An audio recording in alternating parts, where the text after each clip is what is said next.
Bonjour à tous, ça y est, on commence à être dans la fin de la série. Et oui, et oui, et oui, c'est passé très très vite en tout cas. Pour vous, hein, pour moi ça a été très très long à organiser, donc...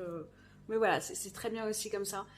C'est un air un peu particulier que je voulais vous faire voir aujourd'hui. C'est un air que j'aime énormément, vous le savez, j'adore les paysages, c'est quelque chose que j'aime énormément faire. Je trouve que c'est vraiment un tableau, une œuvre d'art sur un ongle. Enfin, j'adore ça, les paysages.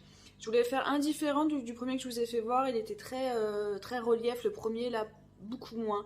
Vous allez voir, mais je vous apprends des techniques assez sympas. Donc voilà, j'espère comme d'habitude que ça va vous plaire. Et puis on se retrouve demain pour une prochaine vidéo.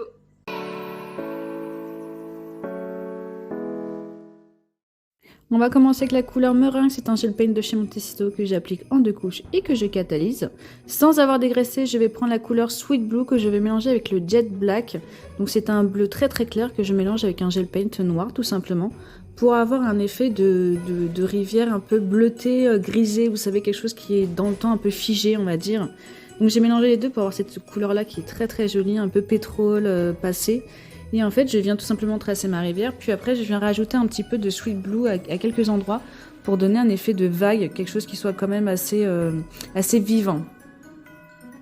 Donc je n'hésite pas à repasser pour donner toujours de la profondeur pour ce arrière-là. Là, j'ai juste pris mon mélange comme d'habitude. Je vais faire mes petites collines entre parenthèses. Voilà, il faut vraiment que ce soit bien fondu, mais qu'en même temps, on voit un peu cet effet de vague, c'est ça qui est joli. Je vais reprendre le Sweet Blue, donc c'est le bleu le plus clair que je mélange avec une pointe, vraiment une pointe du mélange que j'ai déjà effectué avant. Ce qui est beau dans ces nerfs, c'est d'avoir des camaïeux de même couleur. N'essayez pas de mettre du vert en profondeur parce que ça n'ira pas. Là, on est vraiment sur un monochrome, quelque chose qui soit dans les mêmes camaïeux, les mêmes teintes.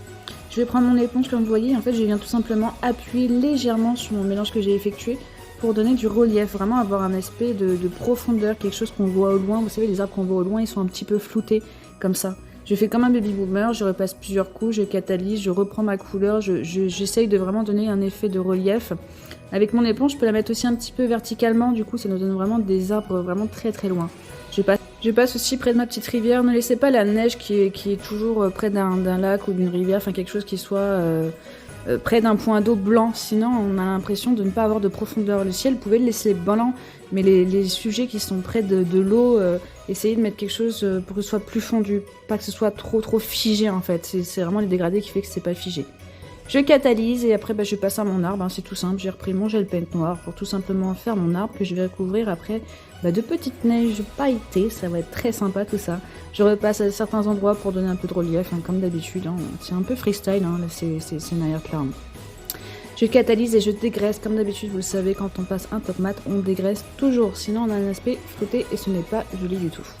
Je reprends mon gel paint blanc, le meringue, pour tout simplement faire de la neige avec du dotting tool. Ça c'est pareil, c'est encore du freestyle. Vous faites vraiment des va-et-vient, vous en mettez un petit peu où vous voulez. Beaucoup sur l'arbre, c'est là où il y a un sujet principal. Donc un peu aussi près de la rivière, j'en mets un petit peu partout où je vois qu'il y en a besoin. C'est vraiment ça, c'est de l'intuition. Quand le résultat me plaît, je viens prendre mes paillettes sans catalyser bien sûr, pour pouvoir donner un effet sucre. Des paillettes très fines, ne prenez pas des grosses paillettes. Je viens saupoudrer, je mets à catalyser et je brosse. Vous voyez, le résultat est super joli, en tout cas j'espère que ça vous plaît, on se retrouve demain.